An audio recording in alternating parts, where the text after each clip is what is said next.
d'acteurs, on va vous les présenter au fur et à mesure donc, de cette matinée, les investisseurs institutionnels. On est toujours avec Olivier Maros. Benoît Leguet, donc, qui est avec nous.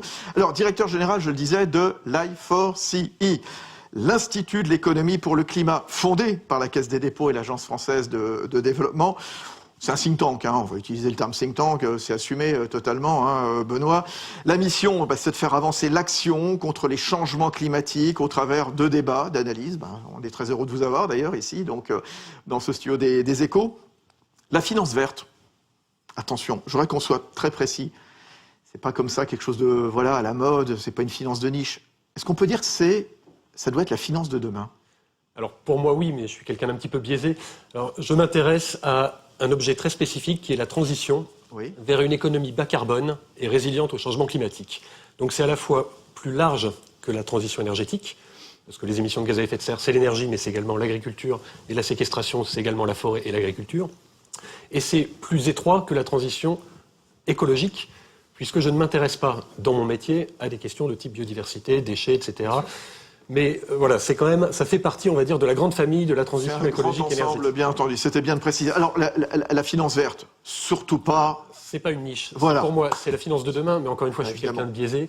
J'aime pas tellement, d'ailleurs, le terme finance verte, je préfère le terme verdissement de la finance. Et puis, pour les gens qui travaillent plutôt sur les questions de développement durable, on pourrait dire durabilisation, je ne sais pas si c'est très français, de la finance. En tout cas, il ne faut pas que ça reste une démarche de niche.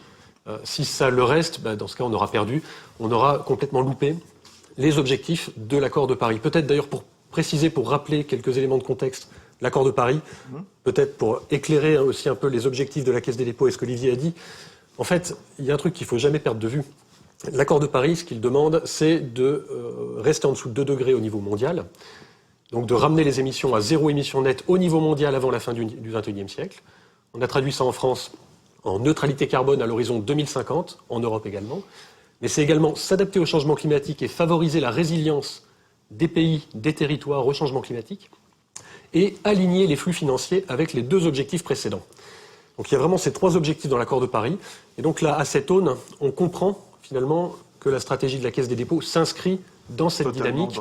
Et quand on dit aligner les flux financiers avec les 2 objectifs précédents, en sous-entendu, ça veut peut-être dire qu'aujourd'hui, 2015 en tout cas, date de l'accord de Paris, les flux financiers n'étaient pas complètement alignés avec les 2 objectifs précédents.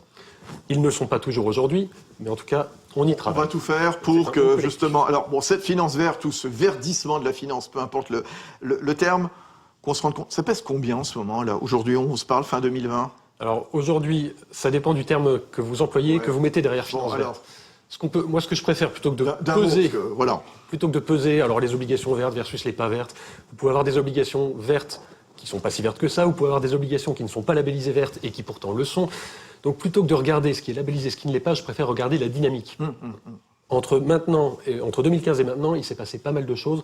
Je pense qu'il y a des choses qui nous ont beaucoup impacté, typiquement en 2015, le discours de Mark Carney, alors gouverneur de la Banque d'Angleterre, qui interpelle la communauté financière sur le thème du risque, donc un thème qui parle aux financiers.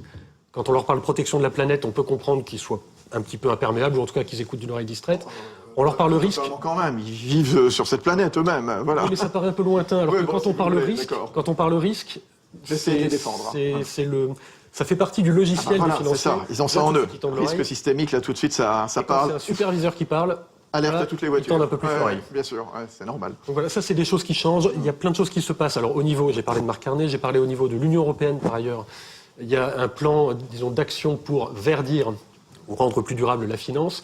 Avec ce projet aussi de classifier aussi, une sorte de classification, on en parlera d'ailleurs tout à l'heure avec Anne-Catherine, bien entendu. Projet de taxonomie, taxinomie selon qu'on est plutôt anglais ou français. Mais c'est un petit peu l'idée, effectivement, de classer ce qui est vert et ce qui l'est moins, entre guillemets. Benoît, alors, cette fois, comment est-ce que vous percevez le rôle que peut jouer le monde financier dans la lutte contre le changement climatique et là, donc, puisqu'on se parle, là, la place particulière au sein de ce monde des investisseurs institutionnels. Qu'est-ce qu'on fait? Alors, ce qu'il va falloir faire, c'est changer l'économie réelle. L'économie réelle est financée donc par de l'equity, par de la dette. Elle est financée finalement par le monde financier qui peut également changer ses pratiques. Alors il y a 10 ans, les acteurs financiers disaient « Attendez, donnez-nous les bonnes incitations et on financera ce que vous voulez. Nous, on est neutre dans cette affaire ». Depuis le discours de Mark Carney, puis Mark Carney n'a pas...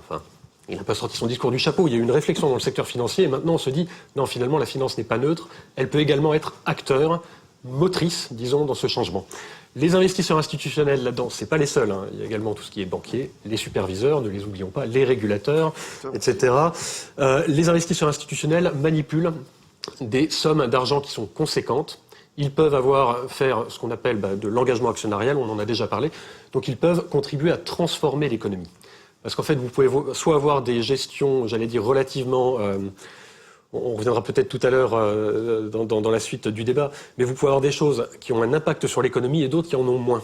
Disons, les stratégies, les deux sont valables. Je n'essaye pas de dire qu'il y a des stratégies qui sont plus ou moins valables, mais il y a des stratégies qui conduisent à avoir un impact sur l'économie réelle, typiquement l'engagement. Là, pour l'engagement, malheureusement, il faut avoir dans son portefeuille des valeurs pas si propres que ça, l'objectif étant de les verdir. On se pose la question ce matin, donc dans cette matinée totalement digitale, avec la Caisse des dépôts, justement, la finance verte, quels outils, quels leviers. Quels sont les freins, à vos yeux, Benoît, aux investissements, justement? J'utilisais le terme parcours du combattant. C'est un parcours du combattant pour voir émerger ou pas cette finance verte, à votre avis? Alors, pour répondre à la question, en fait, il faut revenir à l'économie réelle. Oui. On réalise, pour illustrer, on réalise chaque année en France un panorama des financements bas carbone en France. Donc, on regarde tout ce qui relève de la formation brute de capital fixe, désolé pour le terme, les investissements tangibles dans l'économie réelle. On regarde ce qui se passe en France, où ont lieu les investissements. Énergie renouvelable, réseau de transport, véhicules propres, rénovation énergétique des bâtiments. On regarde qui met en œuvre ces projets, concrètement, qui sont les porteurs de projets, d'où vient l'argent et quels sont les instruments financiers. Et en fait, ce qu'on voit dedans, c'est que ce n'est pas qu'un problème d'argent. Alors ça va peut-être vous surprendre. Ce n'est pas qu'un problème d'argent, ok. Parfois, il y a des projets qui ont du mal à se financer. Mais... Ce que vous dire quoi Ce que vous voulez dire, c'est l'argent est là, les capitaux sont là, mais ils sont peut-être pas toujours bien orientés. L'argent ne manque pas. Ouais. Quand je dis ça, oui, c'est pas un problème d'argent. L'argent ne manque pas, mais il n'est pas toujours bien orienté. Et pour bien orienter l'argent, qu'est-ce qu'il faut? Alors, il faut ce que les économistes appellent des signaux prix. Il faut des normes. C'est-à-dire, typiquement, si vous rendez obligatoire la rénovation des logements, vous allez avoir des ménages qui vont rénover leur logement. Tant que vous le faites pas. Ils vont regarder combien ça me coûte, tout ça. Oui, alors c'est rentable, mais sur 30 ans, je vais pas me lancer. Et puis, de toute façon, c'est compliqué. J'ai pas les bons artisans, j'ai pas confiance en eux, etc. Donc là, vous voyez sur la rénovation énergétique des logements, finalement, quelque chose de simple. Oui. En fait, vous voyez que c'est pas des barrières. Et puis, accessoirement, quand je veux rénover mon logement de façon efficace, j'habite dedans. J'ai pas envie de déménager pendant 2 mois pour faire la rénovation globale qui va bien. Donc, finalement, la réponse, c'est je ne fais pas. Et pourtant, les ménages français dépensent chaque année 50 milliards d'euros dans l'amélioration de leur logement. Mais une toute petite partie, 15 milliards, sur le thermique. Il faudrait qu'ils fassent plus. Il faudrait simplement qu'ils fassent un peu moins d'autres choses et un petit peu plus de rénovation des combles. On le voit et les chiffres parlent spécialement depuis le confinement. Les Français ont épargné massivement. Voilà, à chaque fois on parle de dizaines, de centaines de milliards. Les Français disposent d'une épargne très abondante. Ce que vous nous dites finalement, c'est qu'ils ne sont pas forcément prêts à investir dans la transition écologique? Ils n'ont pas, en tout cas, le bon set d'incitation, à la fois du côté incitation économique et puis appui. Alors là, on donne l'exemple des ménages, mais pour inciter un ménage à se lancer dans des travaux de rénovation énergétique, il faut les appuyer, les aider. Savoir ce qu'ils vont demander, à qui ils vont s'adresser, etc. Il faut avoir un peu les aider à faire quelque chose d'un peu clé en main. Sinon il va rien se passer. Donc les freins sont quand même pas mal du côté de la sphère de l'économie réelle. Ouais. Alors, une fois qu'on a parlé des freins, bien sûr, on est là pour avancer, pour progresser, pour optimiser, bien sûr. Benoît Le Guay, maintenant, c'est quoi les outils pour accélérer les financements? Qu'est-ce qui manque alors? Alors, on a fait une proposition côté I4C, on a fait une proposition en juillet pour conjuguer relance et climat, puisqu'on sentait vaguement qu'il allait y avoir une proposition du côté du gouvernement pour avoir de la relance par de l'investissement. Et donc, on a constaté 2 choses. D'une part, nous sommes en retard par rapport à la mise en œuvre de la stratégie nationale bas carbone, qui est la stratégie de l'État français pour nous amener gaiement vers la neutralité carbone à horizon 2050. On est en retard, c'est-à-dire que chaque année en France, on, collectivement, investit 46 milliards d'euros dans des investissements bas carbone tangibles. Il faudrait investir 15 à 18 milliards supplémentaires chaque année, simplement pour se mettre en accord avec nos objectifs. Je parle d'investissement dans l'économie réelle, pas d'investissement financier. Donc 15 à 18 milliards par an, c'est ce qu'il faudrait faire. On s'est dit... c'est pas une somme considérable, non. Voilà, c'est ça. 5% de la formation brute de capital fixe, à grosse maille, c'est vraiment que dalle. Mais on s'est dit, s'il faut faire de la relance par l'investissement, faisons d'une pierre deux coups. Faisons de la relance par l'investissement avec une composante investissement public et profitons-en pour rattraper le retard dans la mise en œuvre de la stratégie nationale bas carbone. C'est à grosse maille ce que l'exécutif a suivi, en tout cas c'est ma lecture du plan de relance tel qu'annoncé fin août. On rattrape le retard mis dans la mise en œuvre de la stratégie nationale bas carbone. Seul problème, ça ne vous aura pas échappé, le plan de relance c'est sur 2 ans. Oui. La transition vers une économie bas carbone, ça ne s'arrête pas en 2022, ni même en 2023, ni même en 2024. Question. Ah non, on a des objectifs en plus, et qu'Olivier rappelait, objectif 2050. Voilà, on voit sur le long terme. Vous voyez sur le long terme, vous, la Caisse des dépôts. Hein. Donc c'est comment va-t-on faire dans 2 ans, 3 ans, 5 ans, 10 ans pour soutenir, maintenir un soutien public quand il est nécessaire, attirer des capitaux privés vers des projets qui sont nécessaires. Alors qui a la main justement pour donner cette impulsion ? Alors, je vais être très légaliste, je vais vous dire, le gouvernement doit et peut faire sa part. Je fais également partie du Haut Conseil pour le climat. On rend chaque année, depuis 2 ans maintenant, un rapport pour dire en gros que la politique du gouvernement n'est pas alignée. Et on l'assume, voilà. Enfin, en tout cas, il y a des incohérences dans la politique. C'est l'art de la politique aussi, d'être incohérent. Mais en tout cas, l'ensemble des politiques n'est pas aligné vers les objectifs climat. Donc là, c'est un premier levier. Deuxième levier, les acteurs... Alors, les acteurs économiques peuvent également faire leur part, les entreprises peuvent prendre des engagements, les financiers peuvent prendre des engagements. Et puis, pour donner un exemple, il faut que chacun accepte aussi ou se pose la question de sortir un peu de son rôle. Pour donner un exemple très concret sur la rénovation énergétique du logement, peut-être que les financiers peuvent aussi aider, disons, accompagner les ménages dans la structuration des projets. Ils peuvent également peut-être accompagner, structurer, disons, aider les collectivités à structurer des projets. Sur tous ces projets, il y a besoin d'un peu d'ingénierie. Ce n'est pas un métier traditionnel des financiers, mais il va falloir aider les ménages, les entreprises, les collectivités à structurer des projets. Ça veut dire quoi ? Il faut améliorer l'offre de produits verts, par exemple ? C'est pas toujours lisible, clair Alors, il y a un peu de ça, mais il y a aussi tout simplement prendre, par exemple, une collectivité ou un ménage par la main à travers des plateformes, par exemple, régionales, en les aidant à comprendre quelles sont les possibilités. Je ne donne que des exemples sur le logement, désolé, mais quelles sont les possibilités pour rénover un logement ? Pour Caisse des dépôts, c'est pas totalement stupide, compte tenu de votre engagement en faveur du logement. C'est un bout de l'économie, mais il n'y a pas que ça. Mais comment on fait pour structurer un projet ? Comment on fait ? Qu'est-ce qu'on peut demander ? Qu'est-ce qu'il faut faire ? Qu'est-ce qui est compatible avec la stratégie nationale bas carbone ? Est-ce que rénover 2 fenêtres, ça suffit ? Ou est-ce qu'il faut faire une rénovation globale ? Et en fait, il y a 20 millions de ménages en France et il y a 20 millions d'ignorants qui ne savent pas ce qu'il faut faire parce que, entre guillemets, personne ne leur dit. Donc là, il y a un rôle certainement pour les financiers, il y a un rôle pour les pouvoirs publics, disons, d'accompagnement afin de faire en sorte que les acteurs économiques montent des projets bas carbone. C'est l'affaire de tous, hein, c'est ce que vous nous dites, Benoît Leguet. Olivier Mareuse, je reviens vers vous quelques instants. La Caisse des dépôts, elle a signé la Charte des Nations Unies, AOA Asset Owner Alliance, coalition de propriétaires d'actifs, une sorte d'alliance d'investisseurs. Pour quelles raisons et en quoi ça vous engage ? Oui, je crois que c'est un beau projet. On s'est réunis avec d'autres investisseurs de long terme du monde entier, assureurs, grands assureurs, caisses de retraite, institutions financières publiques et privées. Au départ, on était une dizaine de grands investisseurs, long terme. On a formé une alliance qui a été mise en place et annoncée il y a 1 an au sommet des Nations Unies pour le climat à New York. Et petit à petit, cette alliance a grandi. Aujourd'hui, on est une trentaine d'institutions groupées dans cette alliance, qui est une alliance vraiment d'investisseurs. Ce ne sont pas des gestionnaires d'actifs pour compte de tiers, c'est des investisseurs de long terme qui ont leurs propres actifs et qui doivent les gérer en fonction de l'enjeu climatique. Et donc, on a des objectifs communs. En premier lieu, cet objectif d'arriver à l'horizon 2050 à être vraiment 0 émetteur de gaz à effet de serre sur l'ensemble de nos portefeuilles. D'où le nom de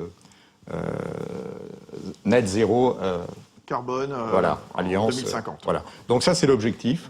Et avec évidemment des objectifs intermédiaires tous les 5 ans que nous allons préciser ensemble. Par exemple, sur quoi travaillez-vous en ce moment, concrètement, par exemple, au sein de cette alliance Donc, on a des travaux en commun, en particulier sur une question qui est encore loin d'être stabilisée, qui est celle des méthodes de mesure, des objectifs, des impacts, des émissions. Comment on mesure les émissions d'un portefeuille de placement financier ? Il y a pas mal de questions, en réalité, qui se posent concrètement pour faire les calculs, pour agréger des émissions sur des portefeuilles d'actions, d'obligations, d'immobilier, d'autres actifs. Donc il faut agréger tout ça, il faut avoir une méthodologie commune pour éviter ce que vous évoquiez tout à l'heure, Fabrice, c'est-à-dire la tentation du greenwashing, présenter par une communication bien faite les choses de telle manière que ça donne l'impression d'avoir beaucoup avancé en ce domaine.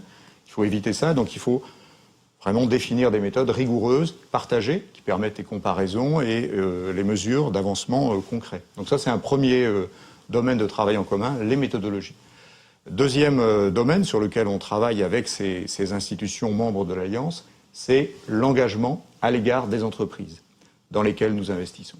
Donc là aussi, définir des approches coordonnées, se répartir aussi les entreprises vers lesquelles on est un peu leader en termes d'engagement, puisque, je vous le disais, on est présent dans différents pays. On a les grands assureurs allemands, italiens, la Caisse des dépôts du Québec, etc. Donc on a chacun des entreprises des groupes dont on est plus ou moins proche et sur lesquels on peut avoir une influence plus ou moins marquée. Donc il faut bien coordonner ces efforts d'engagement et puis nous associer dans ces actions. Et puis un troisième domaine de travail en commun, c'est celui de l'engagement vers les autorités publiques. Benoît a évoqué l'importance de la régulation, de l'évolution de la régulation et de la prise en compte de l'enjeu climatique dans la régulation de la finance. Eh bien, clairement, cette alliance d'institutions financières au niveau mondial souhaite aussi s'engager vers les pouvoirs publics des différents pays pour les inciter à faire évoluer la réglementation et les exigences à l'égard des investisseurs sur ces thématiques. Vous voulez me dire encore un petit mot, Benoît Leguet, avant qu'on donne la parole à Anne-Catherine Husson-Traoré, à Joël Proin aussi? Simplement pour dire, enfin là, les thèmes de l'Alliance, en fait, illustrent parfaitement ce qu'on appelle l'alignement avec l'accord de Paris ou avec les 2 degrés. Finalement, c'est d'abord ne pas nuire, c'est-à-dire éviter de financer des choses qui sont nuisibles, disons, à l'atteinte des objectifs de long terme. Ensuite, c'est favoriser ce qui est vert. Et puis le troisième cercle concentrique, c'est ce que disait Olivier, c'est l'engagement. Finalement, c'est essayer d'avoir des changements écosystémiques, c'est-à-dire et notamment favoriser un environnement qui permette des changements profonds, notamment en allant voir par exemple les régulateurs, et faire en sorte qu'eux changent également leur prisme et leur façon de voir. Bon, c'est super, c'est très bien, on va vous retrouver évidemment tout à l'heure. Alors, voilà, je rappelle, continuez à nous poser vos questions. Si vous nous suivez sur Twitter, #FinanceVerte, oui, les questions, je regardais tout à l'heure, elles commencent à arriver. On vous donnera la parole, allez, d'ici une petite heure. Évidemment, donc, questions simples, réponses simples. Ce sera tout à l'heure le jeu des questions-réponses. On continue donc cette matinale spéciale, toujours dans le respect des règles sanitaires le plus rigoureux. Vous avez remarqué, tous ceux qui écoutent bien sagement gardent le masque. Celui ou celle qui parle, eh bien, le retire. Comme ça, chacun peut en profiter également de l'autre côté. Alors, je le demandais il y a un instant, qui a la main, c'est une question que je posais tout à l'heure à Benoît, qui a la main pour favoriser cette finance verte? Quelle stratégie et quel engagement maintenant pour les investisseurs? On l'a vu notamment, comment la CDC, comment le groupe, Caisse des dépôts, est très engagé au travers de ses participations. C'est tout de suite.